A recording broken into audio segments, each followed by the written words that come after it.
Hi guys, this is Matt. And I'm Jen, I think.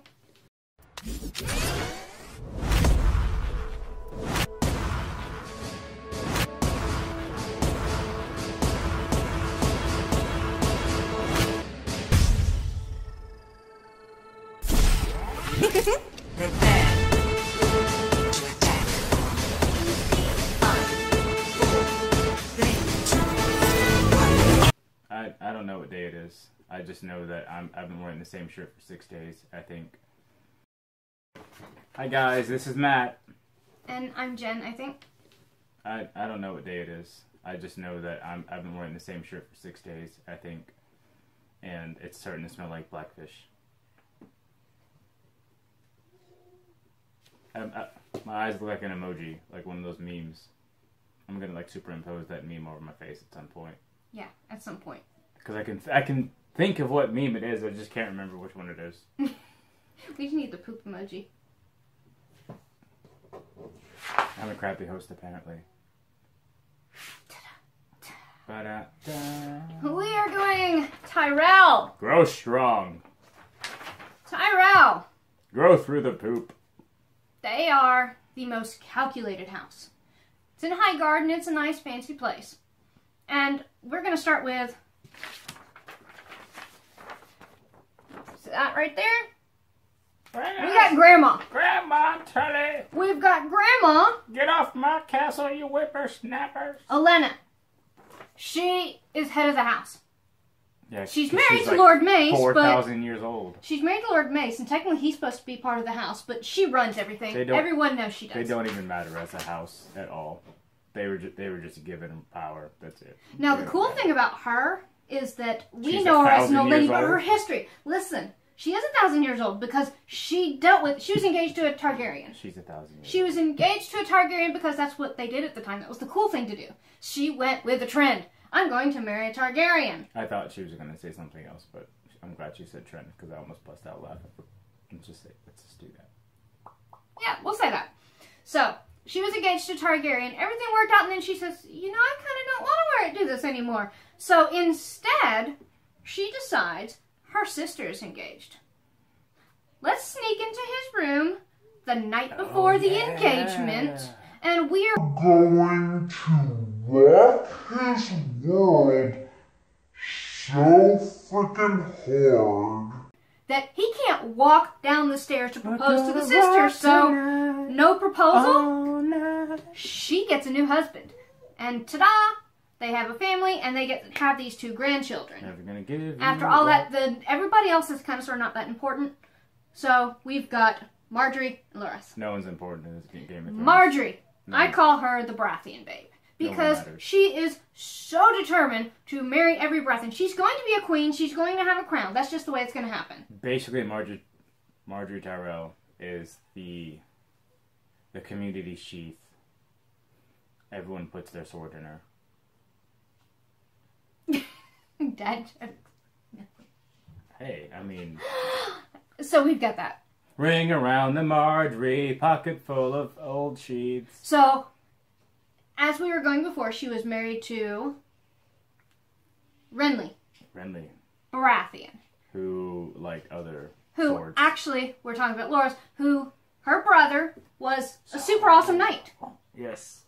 He fought the mountain and won. Yep. He's not dead. He is in prison. Oh, that's right. Sorry. We'll talk about that in a second. There's too many people dying in this show. It's hard to keep track. So, as Marjorie is married to Renly Baratheon, who has claimed himself king of his area, we've discussed the Baratheons.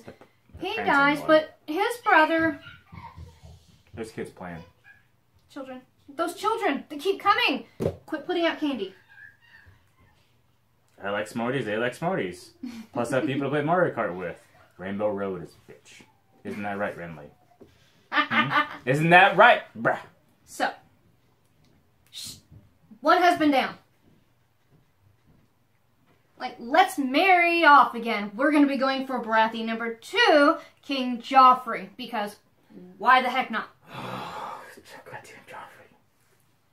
He actually treats her with the most respect out of anybody else he deals with.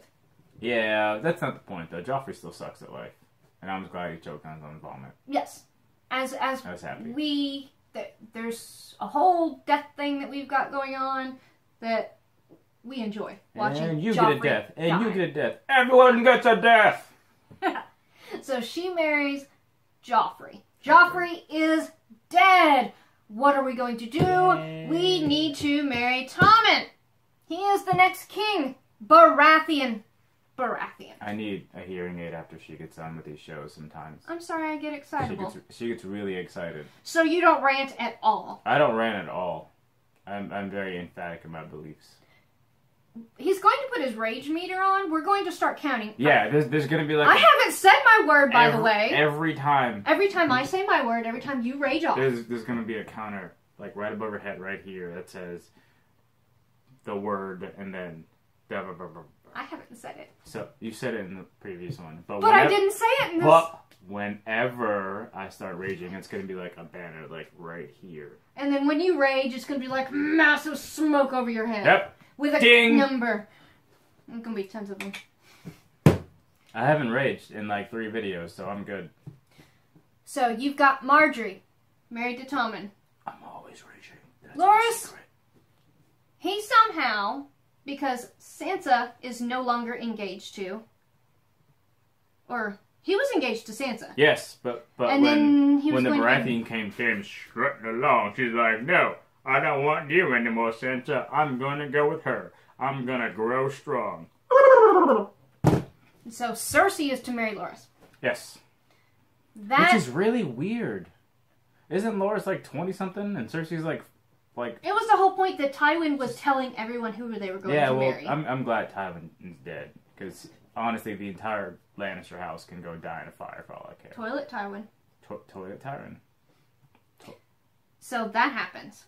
And then, it's kind of known, but not known, that he is gay and that he has a thing for that. Yeah. And you've got the High Sparrow.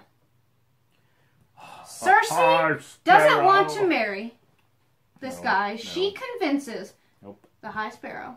I think it's funny that Cersei didn't want to marry Loras, but she. It would have been like a free pass for her. But she would have married her brother. Like it's because that's not weird at all. No, not at all. And that's the thing is that they're not going after them. So you've got the High Sparrow that comes for him. They take him away for his crimes, but they also take Marjorie away because she knew about his crimes. Because she kind of sort of doesn't want her daughter-in-law to be involved because she stood up to her just like her grandmother. Yep. Her grandmother called her I'm going to quote this because I just love it so much. Quotes. It does. It's in there.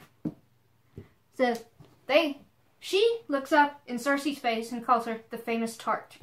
So we've got Marjorie. We've got Loras. Yep. They're in the High Sparrow's prison. You got all these crazy religious people going just nuts. Every time I think about the Tyrells, I think of when she was still married to Renly. And she walked in on Renly and Loras going at it. Oh, yeah. And she offered to help him. I think you talked about that in it's just so... It just blows my mind. But you know that went on in history constantly, correct? That doesn't make it not weird, though. Okay, so it's not weird that you have to have all your servants watching you have sex. Because, they have to help you. But that's not weird at all. If you want to watch, you want to watch. I'm not going to say no. Unless you try and get involved. I'm just like, no, bro. This is my stage. Nope. You go sit down in the bench seats. Bring your popcorn when I want it. So Marjorie gets this idea that she's going to see what she can do with the High Sparrow. Yes. She gives in because I am not convinced that she is believing it. She is doing what Tyrells do. They are calculated. They have strategy. They side with who wins. She convinces her husband, Tommen. Yep. They are going to merge the church and the crown. Tommen is basically the Lannister version. Robin Arryn. A honeydew? He does whatever she wants. Oh, that's right. Honeydew this. Okay, makes sense. But Tommen just... such a neutered little kid, just like Robin is. Like, they should be best friends. This is, once again, House Tyrell.